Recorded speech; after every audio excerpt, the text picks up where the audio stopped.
Ça a pris du temps, mais on va l'avoir. Amen. Amen. Gloire à Dieu. Merci Seigneur pour cette belle journée de la fête des Pères. C'est toujours une joie de célébrer la fête des mères et la fête des pères. Moi, j'aime vraiment ces fêtes-là parce qu'on prend une pause, puis on prend le temps de se valoriser, puis de s'honorer, puis de se remercier, puis de s'encourager.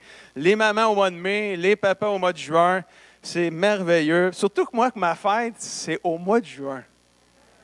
Fait que c'est comme toujours les points comptent double pour moi au mois de juin. Fait que, tu sais, c'est merveilleux. Alors, ce matin, j'aimerais partager avec vous une vérité précieuse. Une seule. J'ai un point ce matin. Combien disent amen à ça? Hey, ça va être court ce matin. Ah, ça, je ne dis pas la longueur du point, par exemple. Mais j'aimerais partager avec vous une vérité précieuse qui va nous aider dans notre vie chrétienne, dans notre vie familiale et dans notre vie d'Église. Une vérité qu'on a besoin de se rappeler régulièrement. Et on va lire Genèse, chapitre 8, verset 22. Et la Bible dit ceci. « Tant que la terre subsistera, tant que la terre existera, les semailles ou les semences et la moisson, le froid et la chaleur, l'été et l'hiver, le jour et la nuit ne cesseront point. » Voilà un texte extrêmement intéressant pour la fête des Pères aujourd'hui. Vous allez dire, c'est quoi le rapport? Je vous remercie de me le dire, mais je vais vous le dire, le rapport, vous allez vraiment bien comprendre. On ne peut pas transgresser ce que Dieu a décidé.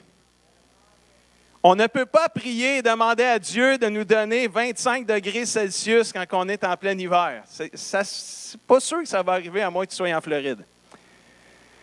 Mais je parle pour nous, on parle au Québec, Saint-Hyacinthe. Là. On ne peut pas demander de la neige en été, ça n'arrivera probablement pas. Dieu a parlé, il sera fidèle à sa parole, tant que la terre existera, et on sait qu'un jour Jésus revient bientôt, ça va arriver, ça va arrêter un moment donné, mais tant que ça va rester là, 4 choses n'arrêteront point. Dans les 3 dernières déclarations, on n'y peut rien, ce n'est pas nous autres qui décident, c'est Dieu qui décide. Le froid, la chaleur, pas nous autres qui est boss de ça. L'été et l'hiver, j'aimerais ça que ce soit l'été tout le temps, mais ce n'est pas le cas. On a un hiver. Le jour et la nuit, à moins que tu vives ici et que tu te dépêches d'aller à l'autre bord là, quand il fait soleil, quand il fait clair, puis nous ici, il fait noir. Mais par le temps que tu te rendes là-bas, il va faire noir probablement. Fait que, on ne peut pas s'en passer. Le froid, la chaleur, l'été, l'hiver, le jour et la nuit, ça n'arrivera pas. Et on ne décide de rien là-dessus. Mais, la première déclaration, les semences et la récolte et la moisson. Ça, c'est comme Dieu, il nous implique directement là-dedans. Il demande que nous plantions afin qu'on puisse récolter ce qu'on a planté. Ce qui m'amène ce matin à la vérité précieuse et libératrice que je veux partager avec vous, c'est une vérité qui est non négociable, c'est une vérité qui est immuable. Combien savent que ça veut dire immuable? Qui ne changera pas. Une vérité qui ne peut pas changer, qui est immuable. On dit que Dieu est immuable parce qu'il ne change pas. Mais cette vérité-là, elle est immuable et cette vérité-là, c'est celle-ci. On récolte toujours ce qu'on a semé. On ne peut pas passer à côté de ça. Et ce matin, vous allez voir que ça va être d'aplomb pour la fête des Pères. Ça va être d'aplomb pour les mères aussi. Et ça va être d'aplomb pour tout le monde qui est ici dans cette salle. Écoutez bien cette déclaration-là.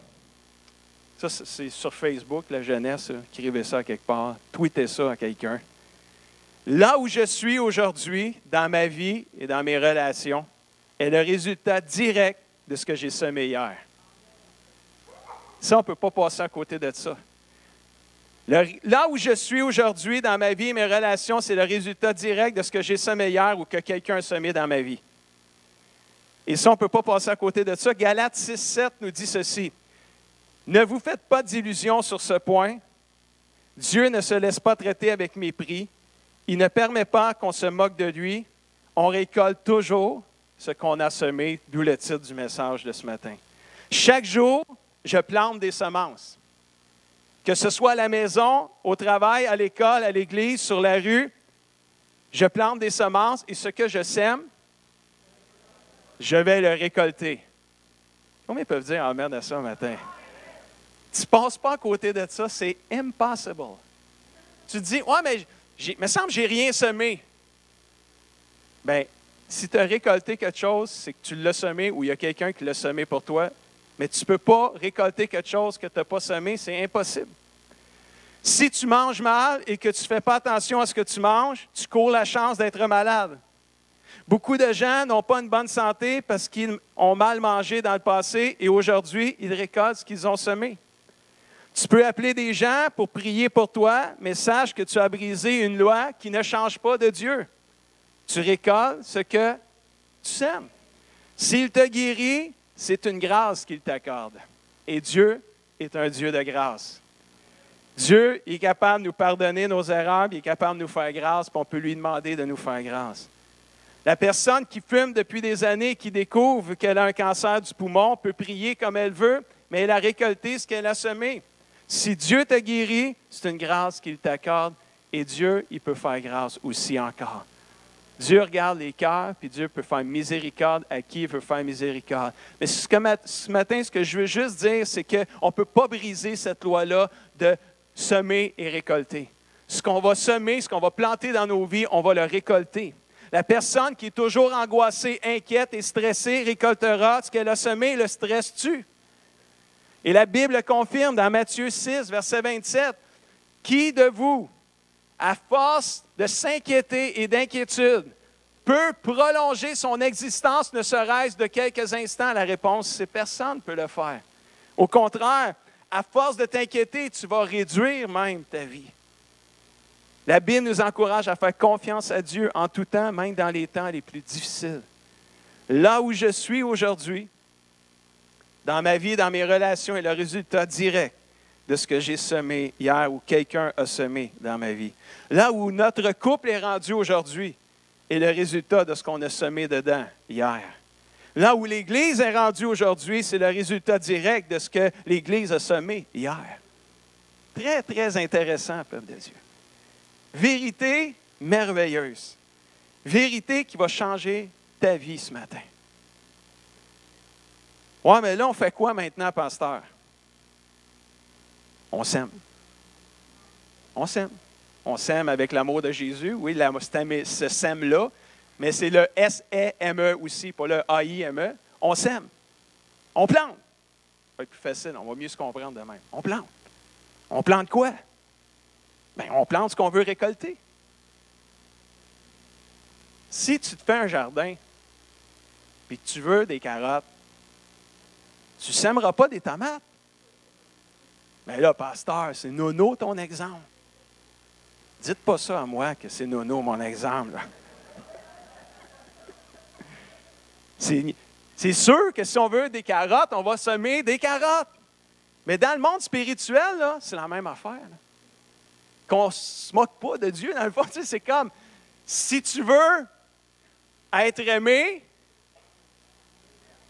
sème de... Vous avez compris. Si tu veux être pardonné, sème le pardon. Parce que ce que tu vas semer, tu vas le récolter. Mais si tu veux être aimé, puis tu détestes le monde, ça ne marchera pas. Si tu sèmes la haine, si tu sèmes le mépris, puis toi, tu veux être respecté, ça ne marchera pas. Ouais, mais moi, je veux être respecté. Sème le respect, tu vas le récolter. Ça ne passe pas à côté de ça. Si on ne te respecte pas, recule la cassette. Rewind. Parce que, il a peut-être arrivé quelque chose où ce que toi-même, sans t'en rendre compte, tu méprises plein de gens autour de toi. Mais des fois, tu ne t'en rends pas compte. On ne s'en rend pas toujours compte. Des choses, c'est tellement naturel de faire des choses naturelles qu'on ne s'en rend pas compte, puis on les récolte, puis on est tous surpris quand on les récolte. On récolte toujours ce qu'on a semé. On ne peut vraiment pas passer à côté de ça. Alors, ce matin, on fait quoi? On va faire attention à ce qu'on va semer. On va faire attention à ce qu'on va semer, puis on va être intentionnel dans nos choix de semences, parce qu'on veut récolter quelque chose à la fin. Si on veut récolter de l'amour, on va être intentionnel, on va semer de l'amour autour de nous autres. Ça ne veut pas dire que tu vas la récolter dimanche prochain si tu commences à semer aujourd'hui. Mais si tu fais attention, tu vas la récolter parce que c'est une promesse. C'est une vérité immuable qui ne change pas. Tu récoltes toujours ce que tu as semé. Tout le temps, tout le temps, tout le temps, tout le temps. Galates 6:8, remarquez ceci. Celui qui sème dans le domaine de sa vie terrestre, ici-bas, dans les plaisirs mondains de ce monde, dans sa vie terrestre, celui qui sème dans les plaisirs du monde, dans le domaine de sa vie terrestre, moissonnera ou récoltera aussi sur ce terrain. Et dans sa récolte, il trouvera un bonheur extraordinaire. Non. Mais non. Si tu sèmes dans les plaisirs de ce monde ici-bas sur la terre, dans ta récolte, tu trouveras le déclin spirituel et la mort. Oh, yeah. Et ça, là, c'est plus vrai que vrai. C'est assez vrai, ça. On le voit, c'est évident. Quelqu'un qui va semer, qui va s'intéresser et s'affectionner, s'attacher plus aux choses d'ici-bas, va récolter, il va trouver le déclin dans sa vie spirituelle et s'il ne fait pas attention, il va même en arriver à en mourir spirituellement. C'est pas moi, là, c'est écrit dans la Bible. Tu ne peux pas passer à côté de ça. C'est immuable, c'est inchangeable. Car tout ici-bas est voué à la corruption. Mais par contre, et je pense que c'est le genre de personnes qu'on a ici ce matin, les enfants de Dieu qui sont dans ce lieu ce matin. Celui qui sème, qui plante dans le champ, dans le domaine, dans la vie de l'Esprit de Dieu, dans le spirituel, dans les choses de Dieu, dans les choses éternelles, récoltera, moissonnera de l'Esprit de Dieu la vie éternelle et tout ce qui vient avec. Wow! Les choix de semences vont dépendre de ce que nous voulons récolter. On a deux choix. On va semer des choses d'ici-bas, terrestres, ou on va semer pour la vie éternelle. Tu es dans un ou dans l'autre. Où vas-tu aller? J'aimerais juste vous inspirer ce matin. Je vais vous montrer c'est quoi quand on sème dans le monde, dans les plaisirs du monde. Quand on met notre vie, on s'affectionne aux plaisirs du monde, je vais vous montrer ce que ça fait, les fruits que ça donne, juste pour vous inspirer à peut-être changer d'idée, changer de terre, de semence. Regardez dans Galates chapitre 5, versets 19 à 21. Ce que les désirs mauvais produisent, les choses, les plaisirs de ce monde, on le voit bien. Pour ces gens-là, la Bible dit qu'ils mènent une vie immorale et mauvaise. Immorale dans le sens au niveau sexualité. Inconduite sexuelle et mauvaise. Ils se conduisent n'importe comment. C'est comme rien de mal. Tout est beau, même quand tout est bon, même quand c'est pas bon. Ça, c'est ceux qui s'aiment dans les plaisirs de ce monde. Ils adorent les faux dieux. C'est pas tout le monde qui adore les faux dieux, là, mais ça rentre tout là-dedans. Ils pratiquent la sorcellerie, tout ce qui est astrologie, tout ce qui est occultisme. Et des fois, c'est déguisé, là, les 10 heures de bonne aventure, là, les horoscopes, c'est plus populaire. Si tu plantes dans les choses de Dieu, tu ne joueras pas dans ces choses-là. Tu n'auras même pas ces fruits-là, tu ne seras même pas attiré vers ces choses-là. Ou si tu es attiré, tu auras la force d'y résister. Ils détestent les autres. Oh, là par exemple, là, ça rentre dans les relations. Là. Ils se disputent. Ils sont jaloux. Tu vois ce que ça fait quand tu t'attaches aux choses de ce monde? Ça ne fait pas des bonnes affaires. Tu te disputes, tu es jaloux, tu te mets en colère, tu cherches à passer devant tout le monde. On appelle ça l'égoïsme. Tu te divises en petits partis, en groupes opposés. Tu cherches le trouble, finalement. Ben, tu ne cherches pas le trouble, tu l'es dedans. Tu mets le trouble, finalement. Ils veulent ce que les autres possèdent. Ça, c'est envier les autres. Ils boivent trop, ils mangent trop. Ils font encore plein d'autres choses semblables. Je vous avertis, je l'ai déjà dit, et moi je le répète ce matin, ceux qui font des choses semblables n'auront pas de place dans le royaume de Dieu. C'est normal, parce que si tu sèmes dans les choses de ce monde, tu ne récolteras pas la vie éternelle. Alléluia. Tu vas récolter la mort éternelle, le déclin spirituel. Est-ce que c'est juste une petite question comme ça, là? Est-ce le genre de récolte qu'on veut avoir pour notre vie à nous? Pasteur, poser la question, c'est y répondre. pour des chrétiens. Qui veut ça dans sa vie? Qui veut ne pas aller dans le royaume de Dieu? Qui ne veut pas avoir la vie éternelle? Alors, frères et sœurs, on a un défi devant nous. Il faut semer des semences de vie. Il faut semer des semences pour la vie éternelle. Et regardez ce que ça va faire. On a vu ce texte-là la semaine passée, mais boy, que ça vaut la peine de le relire. Galates 5, versets 22 à 26. Au contraire, si tu sèmes dans le domaine spirituel, dans les choses de Dieu, alors regarde ce que ça va produire. L'Esprit Saint qui vit en toi va produire ceci. Il va produire l'amour, qui est le contraire de « il se déteste ». Il va produire la joie. Il va produire une paix, une patience envers les autres, une bonté, un service, une confiance dans les autres, une douceur, une maîtrise de soi. Et la loi n'est sûrement pas contre ces choses. À ceux qui appartiennent au Seigneur Jésus-Christ. Moi, s'il y en a ici, vous savez que vous appartenez à Jésus. Soyez-en fiers ce matin. Vous appartenez à Jésus, soyez-en fiers. Mais ceux qui appartiennent au Seigneur Jésus ont cloué sur la croix les désirs mauvais qui les entraînaient vers le monde et le mal. Ça veut dire quoi, ça, clouer sur une croix? C'est juste une expression voulant dire « c'est mort ». C'est plus efficace, c'est plus vivant en toi. Les désirs mauvais ne sont plus vivants parce que là, tes désirs se portent vers Jésus, vers les choses de Dieu, vers les choses spirituelles. Alors, les désirs mauvais ont été comme cloués sur une croix, sont morts, ils n'ont plus d'impact sur ta vie. C'est mieux dit de même, c'est plus facile à comprendre demain. Tu es cloué sur une croix des désirs mauvais. Là. On va faire ça comment? Et où ma croix? On est cloué tous les désirs qu'on a écrits tantôt, là, ils détestent les autres, ils sont jaloux, ils ont envie des autres. Tu cloues ça sur quand je te cloue ça sur la croix, c'est fini. C'est spirituel. Quand tu appartiens à Jésus, les désirs ne se portent plus vers les choses de ce monde. Les désirs se portent vers les choses de Dieu, les choses spirituelles. Puisque l'Esprit Saint, verset 25, nous fait vivre, laissons-nous conduire par cet Esprit. Frères et sœurs, ne soyons pas orgueilleux. Entre nous, là, pas de dispute. Puis entre nous, pas de jalousie. C'est quelqu'un qui dit amen à ça.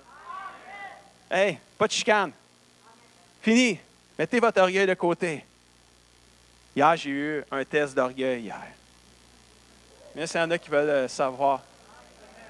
3-4 personnes, ça ne vaut pas la peine. Ah, OK. C'est niaiseux, mais c'est pas grave. C'est juste pour montrer comment est-ce qu'on est orgueilleux, même quand tu es pasteur. Là, il se demande qu'est-ce qu'il va dire là. Ma femme a dit, tu veux-tu aller chercher Kenny? Bien, j'ai dit oui. Il n'y a pas d'orgueil là-dedans. Là. Fait que je m'en vais chercher Kenny, mais je suis sorti avec mes pantoufles.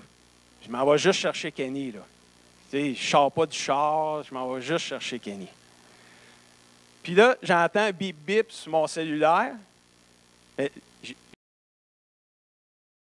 J'ai attendu d'arriver où ce que Kenny était avant. Je n'ai pas regardé pendant que je chauffais. Là. Dieu m'en est témoin.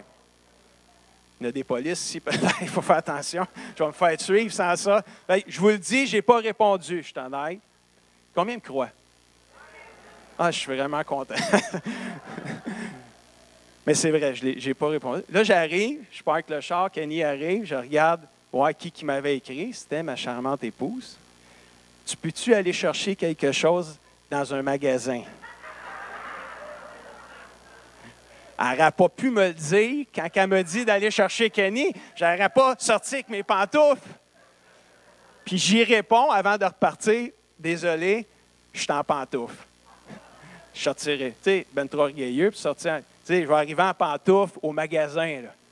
Tu sais, je suis en Bermuda, j'ai un chandail, puis je suis en pantoufles. Qu'est-ce que le monde va dire? C'est de l'orgueil, ça, là. Combien savent c'est de l'orgueil? Puis là, j'ai dit ça à Kenny. J'ai dit, là, Kenny, il m'a dit, il dit, Père, faut-tu aller chercher de quoi? Elle m'a écrit, elle voulait vraiment être sûre que j'y aille. Bien, j'étais en pantoufle, tu sais, j'y irais pas, là, tu sais. Je suis même trop orgueilleux. Je vais aller te porter, je vais mettre mes souliers, puis je vais aller chercher après, tu sais. Ben oui. Puis là, je m'en venais, puis j'ai dit, qu'est-ce que c'est ça, l'orgueil-là? Ça n'a pas d'allure être orgueilleux de même. Guy, come on! C'est pas Kenny qui m'a dit ça, là. C'est vraiment moi qui. Je me suis parlé à moi-même. Qu'est-ce que c'est ça, cet orgueil-là? Je ne suis pas marié avec les clients du magasin, moi. Je suis marié avec Lynn. Moi, il fait plaisir, m'aller chercher ce qu'elle veut. Avec mes pantoufles.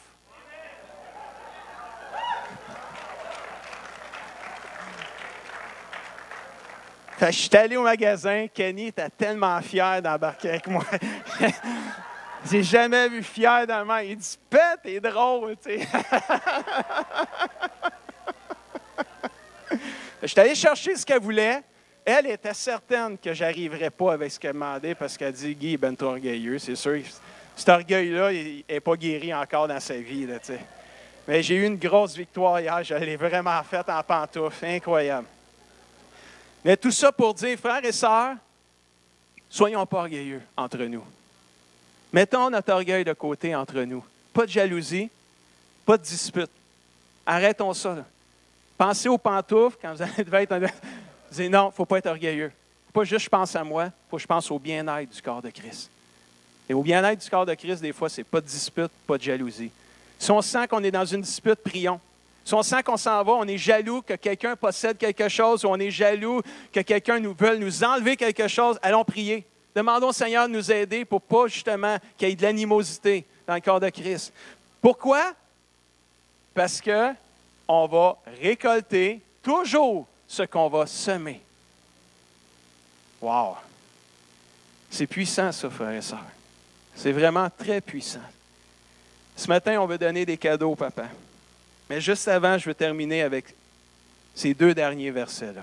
Il avait dit que ce ne serait pas long le matin. Verset suivant, dans Galates 6, verset 9, dit ceci. Écoutez bien ça, c'est vraiment bon. Ayant entrepris de faire le bien. Comprenez-vous ce que je comprends? J'ai décidé de faire le bien.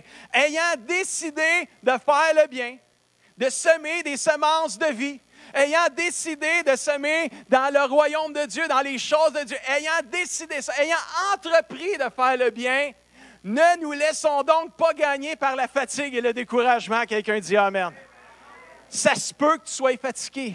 Ça se peut qu'en cours de route, tu sois découragé. Parce que tu ne récoltes pas tout de suite ce que tu as semé, puis là, ça te décourage un peu. Tu travailles fort, ça n'arrive pas. Hey, si je te le dis, tu vas toujours récolter ce que tu vas semer, mais ça prend du temps, des fois, avant de récolter. Faut que tu sèmes, faut que tu t'arroses, faut que tu t'entretiennes, puis c'est quelque chose, je vous le dis.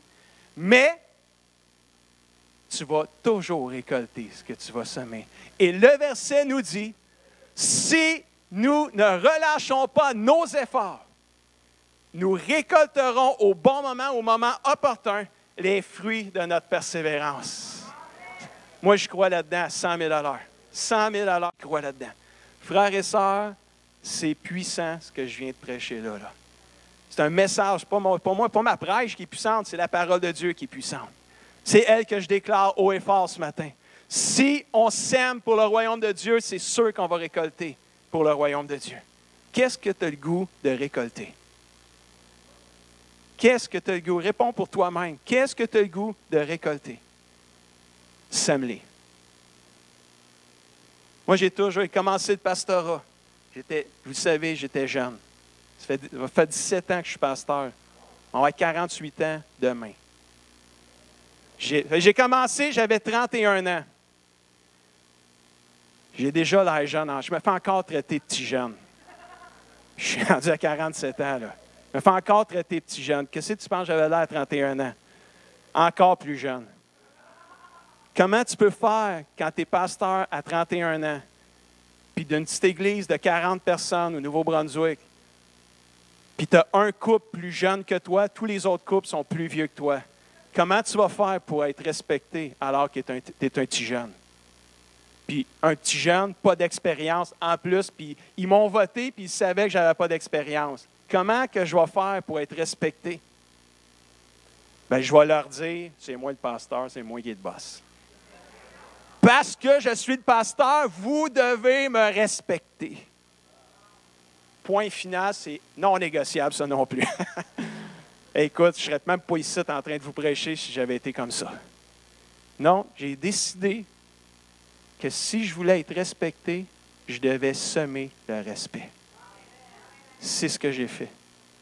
J'ai semé le respect dans toutes les personnes qui étaient plus vieilles que moi. Je ne me suis jamais montré prétentieux ou arrogant devant les personnes plus âgées que moi, ni même les personnes plus jeunes que moi. J'ai respecté tout le monde. Puis aujourd'hui, 17 ans plus tard, je continue à semer le respect dans tous mes frères et sœurs, peu importe l'âge que vous avez. Sachez que vous êtes valorisés, respectés par moi. Moi, je veux être respecté, alors je ne l'exige pas des gens. Je le donne moi-même, je le sème parce que je m'attends à être respecté. Puis je vous dis, frères et sœurs, ça marche. Cette vérité-là, on récolte toujours ce que l'on a semé. C'est vrai dans tout. Pour le bien ou pour le mal, mais c'est vrai dans tout. Comme Église, on a choisi de se fusionner il y a 4 ans bientôt. Là. Au mois de septembre, ça va faire 4 ans déjà qu'on est tous ensemble. On a choisi de semer des semences d'unité, de réconciliation, de pardon et d'amour. On a intentionnellement semé ces semences-là. On a fait exprès. Bon, c'est comme ça, intentionnel, fait exprès. On voulait renverser ou écraser les vieilles semences du passé qui étaient des semences de disputes, de chicanes, d'égoïsme, de conflits qui ont amené des divisions, qui ont détruit, qui ont amené la mort, le déclin spirituel dans notre ville. Tout ce qu'on a vécu de division, là, c'est le résultat de semences, ça, frères et sœurs. Ça n'arrive pas de même, ça. C'est que tu as semé ça sans le vouloir. Tu n'as peut-être pas fait exprès. Les gens, dans le temps, ils n'ont peut-être pas fait exprès, mais tu récoltes toujours ce que tu sèmes. Puis il y a une seule façon de briser le jugement de Dieu, c'est la miséricorde. C'est la seule façon que la Bible dit, la miséricorde triomphe du jugement. Dans Jacques, à quelque part dans Jacques, chapitre 2, verset 13 même peut-être. Frères et sœurs, on a choisi de semer la réconciliation, le pardon, l'amour. 4 ans, presque 4 ans plus tard, on est en train de la récolter. On le voit. C'est quasiment visible à l'œil nu. C'est incroyable, tous les gens qui parlent de l'amour qu'il y a dans cette église-ci. Tu n'as même plus besoin d'en parler. Les gens le disent eux-mêmes. Vous êtes l'amour qui est répandu partout ici. C'est vous, là, c'est parce qu'à quelque part, il y a quelqu'un qui aime. Là. Si tu penses que toi, tu n'aimes pas, hey, embarque, laisse-toi aimer. Demande pardon, puis commence à semer l'amour. Frères et sœurs, on est intentionnels dans ce qu'on fait. Le district du Québec, on fait partie des Assemblées de Pentecôte du Canada. En 2005, les Assemblées de Pentecôte du Canada au Québec se sont divisées. Je vais faire ça vite, mais juste vous expliquer quelque chose. Le principe qu'on récolte toujours ce qu'on sème. Des années de chicanes, de conflits, tu finis si tu ne te repens pas et tu ne demandes pas pardon par une division. Ça finit par ça. C'est ça qui est arrivé avec le district du Québec. Puis moi, j'arrivais, là. Je sortais des Maritimes. Je suis arrivé en 2004 au Québec. Puis en 2005, on s'est divisé. Pasteur Guy est là, il en est témoin, il était là lui aussi. C'était déchirant, c'était destructeur. Puis on s'est retrouvé, le district du Québec, avec plusieurs églises de partis. Des gens qu'on aimait, des gens qui étaient précieux, des amis que j'ai vus partir. On s'est dit, on fait quoi? On se repent. On se repent. Puis on commence à semer des bonnes semences si on veut récolter quelque chose de bien. Et on s'est mis ensemble. On a commencé à se donner des valeurs, à semer des valeurs de Dieu, des valeurs bibliques dans notre district, pour se pardonner, pour bâtir la confiance entre frères et sœurs, pour plus que les pasteurs fassent le ministère seuls. Tu sais, ça va bien, ça arrive ça, là. On est plein d'églises, on peut s'appeler, on est proches, on peut même jouer au golf ensemble, on peut faire plein de choses ensemble. Mais quand j'étais au Nouveau-Brunswick, là, j'étais tout seul. Tout seul. Tout seul. La plus proche église française était à 45 minutes de où j'étais. Puis quand tu faisais 45 minutes autour de l'église où j'étais, il y avait une seule église française, juste une, 45 minutes. Moi, j'arrivais de Saint-Hyacinthe, à Labeleuil, c'était loin. C'est 15 minutes à Labeleuil, 20 minutes max. Je trouvais ça super loin. Surtout quand mes parents ils ont déménagé à Labeleuil. Hey, ils restent donc bien loin, eux autres. Je m'en vais au Nouveau-Brunswick. Ah, ça, c'est loin. Puis là, la plus proche église est à 45 minutes. Le pasteur m'appelle, ça te tente-tu de venir prier avec nous autres? 45 minutes. Tu Tu comprends-tu? Là, à cette heure, j'ai été tellement habitué à faire ça 45 minutes ou aller voir les amis là-bas. Là-bas, tu allais voir quelqu'un, c'était jamais proche, c'était tout le temps loin. Là, là aujourd'hui, à la Belleuil, c'est comme, il est en bicycle, puis je ne trouverais pas ça loin. Et on a commencé le district à dire, il ne faut pas que les pasteurs fassent le ministère seul. On a semé ça. On s'est dit, il faut se donner la main, on est une famille. On a commencé à faire des choses. On a des conseillers de vie qui aident les pasteurs. Entre nous, on a des coachs. Tu sais, des coachs, ça a l'air mondain, là, mais c'est un autre mot pour un aide. Ce n'est pas là, dans le sens le coach mondain. Là. C'est juste l'aide, là, tu sais, la main, le grand frère qui te prend la main et qui t'aide, qui est là. Il y a quelqu'un qui est là pour toi, tu n'es pas tout seul. Tu peux faire appel à un grand frère. Puis ça, je pense, frères et sœurs, on est en train de semer ça. Puis on commence, nos premiers congrès après la division, là, tu sentais tellement là, les tensions, c'était tellement tendu. On a commencé à semer pour des relations authentiques entre nous, à se pardonner, à se réconcilier. Frères et sœurs, aujourd'hui, là, quand on va dans nos congrès, là, ça ne finit plus de se parler. On commence en retard parce que le monde, il parle. Les pasteurs sont contents de se voir, sont contents d'être ensemble, sont contents de prier ensemble. Il y a des temps d'appel qui ne finissent plus parce que les gens veulent prier les uns pour les autres. C'est merveilleux. Il y a tout un climat là, qui est en train de tout changer dans la province du Québec, dans notre district, parce qu'on a choisi de semer des semences de vie, puis on est en train de les récolter, frères et sœurs. Alléluia! Un jour, l'année passée, il y a quelqu'un qui est venu dans mon bureau pour m'annoncer qu'il voulait quitter l'Église. Moi, je n'ai pas de problème avec les gens qui veulent quitter l'Église. Je ne peux pas attacher personne. On n'est pas une religion, nous autres. On n'attache pas personne. Ça. Si tu veux venir ici, on va t'aider à fleurir dans ta vie spirituelle. On va faire de toi un disciple de Jésus-Christ engagé, consacré à Dieu. C'est notre mission. On va tout faire pour le faire, faire notre possible. On est en train de bâtir ça. On est en train de semer ça. Ça n'arrive pas de même, là, bing bang, mais je vous le dis, on s'en va vers là et on avance vraiment bien. C'est vraiment inspirant. Puis, cette personne-là me dit, pasteur, je t'annonce que je m'en vais. Parfait, pas de problème. Je suis content que tu es venu dans mon bureau pour me le dire. Puis, tu sais, c'est comme une belle fin. Tu te dis, ça va bien finir, on se fait un hug, puis que Dieu te bénisse dans ton futur. Amen. Mais ça ne s'est pas arrêté là. Il dit, pasteur, il dit avant de partir, il dit, il faut que je te dise quelque chose. Je dis, ah ouais.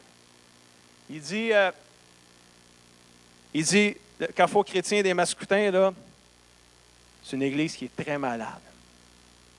L'année passée, vers la fin de l'année, au mois de novembre à peu près. Je ne trouvais pas qu'on était malade dans ce temps-là, mais tu sais, on n'a pas toute la même vision des affaires. Je l'ai écouté. Il dit, oui.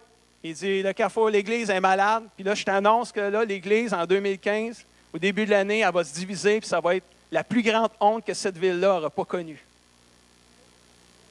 Là, ouvre la porte, on va vous dire où est-ce était assis la personne.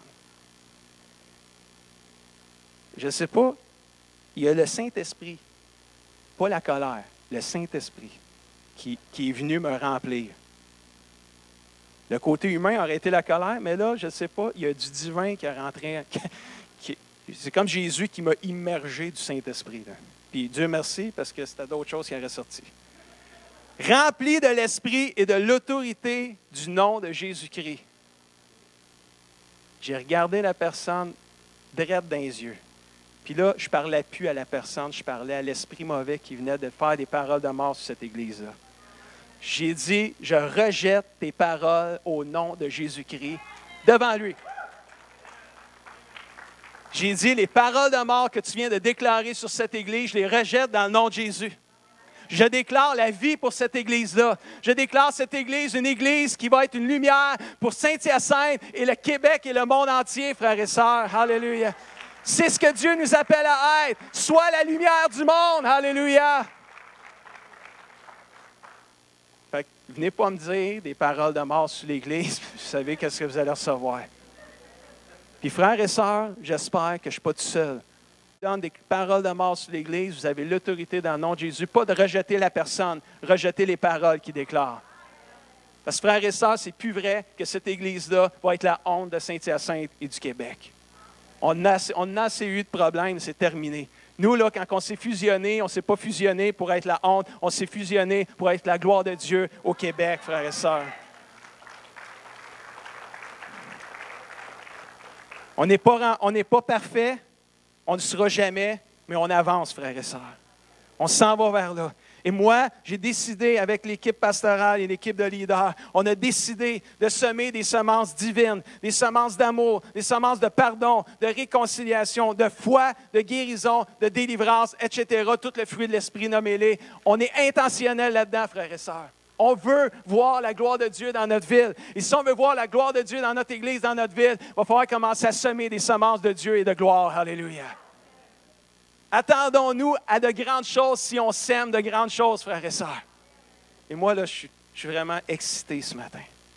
Je suis vraiment excité. On récolte toujours ce que l'on sème. Je veux lancer un défi ce matin à tous les papas, tous les pères. Messieurs, tous les papas dans cette salle, grand-papa, arrière-grand-père, levez-vous. Tous les papas, soyez fiers d'être pères. C'est un matin, là, on vous honore ce matin. On ne vous envoie pas au nord, on vous honore. Il ne va pas au nord. Papa, cher papa, grand-papa, arrière-grand-père, je veux qu'on se lance un défi. Mais avant de se lancer un défi, je veux juste vous poser une question. Qu'est-ce que tu veux récolter dans ta maison? Réponds pas. Juste réfléchis. On le sait, on est à l'Église. C'est facile de dire on veut l'amour, la joie, la paix. Là, tu viens de le dire, mais plus sérieux que ça, là, plus profond que ça. Dans ton cœur, face à Dieu. Qu'est-ce que tu veux voir? Qu'est-ce que tu veux récolter dans ta maison? Puis, mesdames, les mamans, écoutez, parce que ça s'adresse à vous aussi. Là. Je ne vous ai pas fait lever parce que c'est la fête des pères. Mais c'est le même principe. Qu'est-ce qu'on veut récolter dans notre maison? Des chicanes? Des conflits? Si on est tout le temps chicane, on est tout le temps en conflit, on a peut-être fait quelque chose de pas bien. Il y a peut-être une semence qui a été semée qui a besoin d'être déracinée. On a besoin de changer notre semence. On a peut-être besoin de commencer. Comme l'Église. L'Église a fait des mauvaises semences, on a récolté des mauvais fruits. On s'est repenti, on a demandé pardon au Seigneur, on a arraché ces vieilles semences-là, ces mauvaises semences-là, puis on a commencé à semer des bonnes semences. Puis on est en train de commencer à les récolter, les semences, frères et sœurs. De plus en plus, on est en train de récolter. Ça ne veut pas dire, parce qu'on est une église d'amour, qu'on laisse tout aller. En anglais, ils appellent ça la tough love. L'amour dur, difficile, où il y a des fois, il faut aller voir les personnes, puis il faut les corriger. On en a fait depuis qu'on est fusionné. On a vu des personnes, on a adressé des choses à des gens. On ne laisse pas tout aller au nom de l'amour. Au contraire, au nom de l'amour, on adresse les choses, frères et sœurs. Avec un tact, avec un amour que Dieu nous donne, puis on lui remercie pour ça. Papa et maman qui est assis, mais ça s'adresse à tous les parents. Est-ce qu'on peut, comme le verset on a vu tantôt, ayant entrepris de faire le bien, ayant décidé, est-ce qu'on peut décider ce matin, comme Église, on est des frères et sœurs, est-ce qu'on peut décider de commencer à semer des semences de vie dans nos enfants? Puis nos petits-enfants, puis nos arrière-petits-enfants, tout dépendant où vous êtes rendus dans votre état social, dans votre statut. Est-ce qu'on peut, ce matin, commencer à semer des semences de vie dans nos enfants? Mais ce n'est pas tout. Je vais adresser un défi aux adultes de l'Église, même ceux qui sont assis. Puis vous n'êtes pas des papas, vous n'êtes pas des mamans physiques, mais moi, je vous déclare des papas et des mamans spirituels. Tous les plus jeunes que vous, là, vous êtes un papa si vous êtes un homme pour eux. Puis les femmes, vous êtes des mamans spirituelles pour les plus jeunes. Ce matin, est-ce qu'on peut semer? C'est un défi. Entreprendre, décider de semer des semences de vie dans la jeune génération. Qui aimerait voir des... Tu sais, des fois, on dit, « Ah, les jeunes, sont-ils fatigants? Ah, c'est une gang de fatigants, ça, les jeunes. Ah, ils dérangent tout le temps. » On sème ça, et qu'est-ce qu'on s'aperçoit plus tard? Qu'on a une gang de fatigants qui dérangent. Puis on rit, là, mais c'est même pas drôle. Parce que c'est ben trop vrai. On peut-tu arrêter ça? On peut-tu arrêter ça? Moi, là, cette jeune génération-là, là, je veux la voir forte. Je veux la voir courageuse. Je veux la voir victorieuse. Alléluia.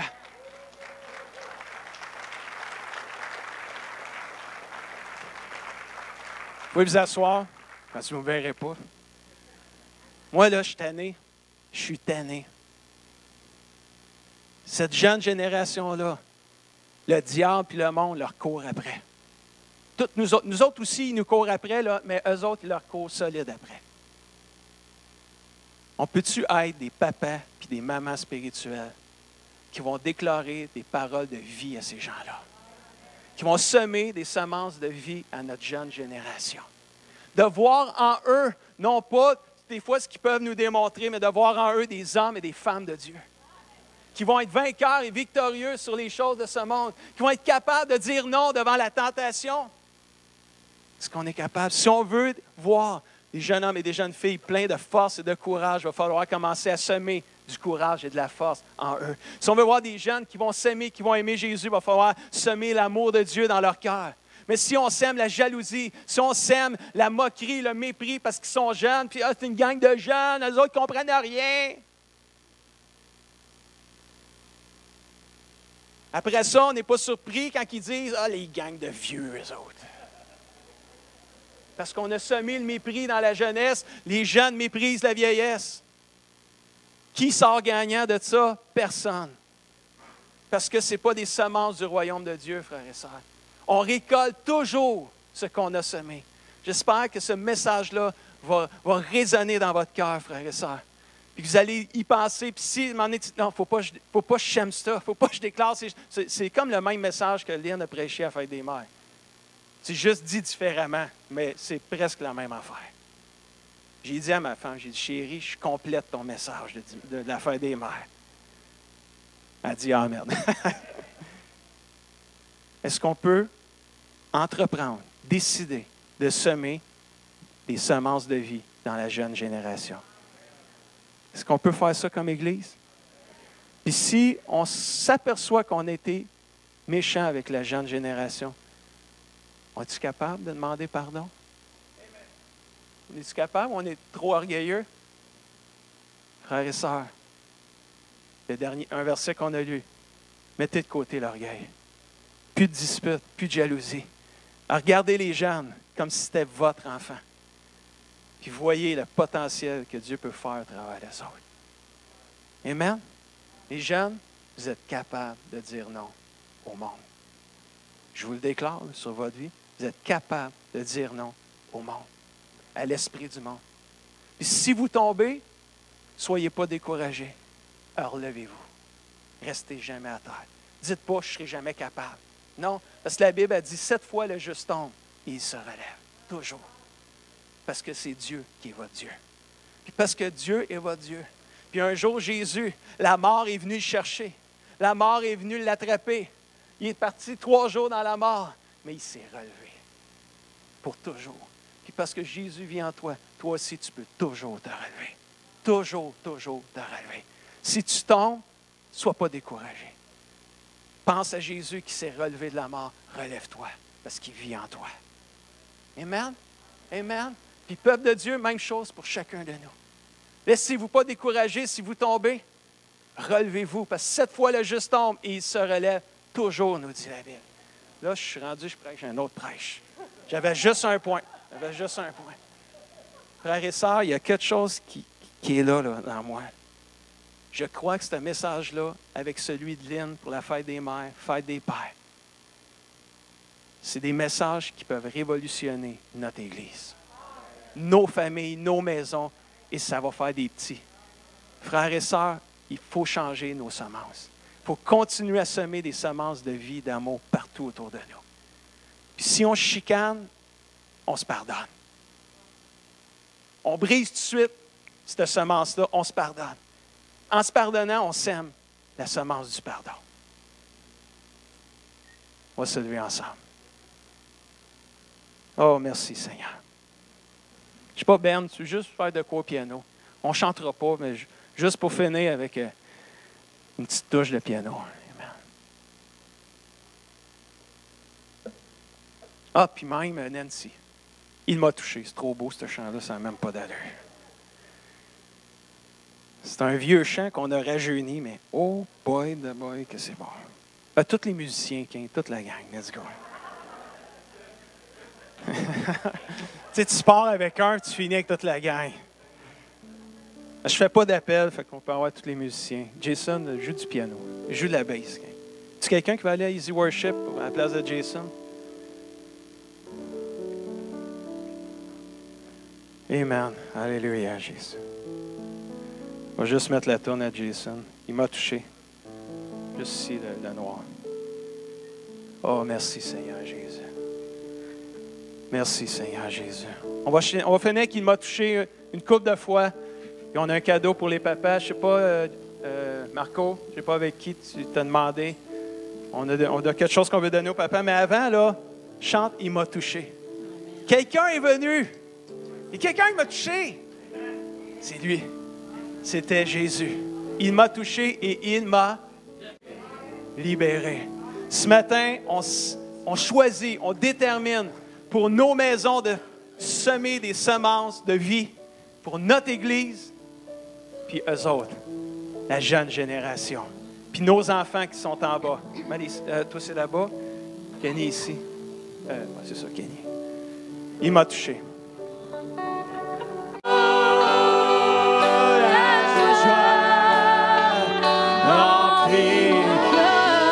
Est-ce que tu as la joie du Seigneur ce matin? Alléluia! Oh, quelqu'un est venu, Jésus. C'était Jésus. Oh, il m'a touché. Il m'a libéré. De tout notre cœur, il m'a touché. Oh, il m'a touché.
Amen. Seigneur Dieu,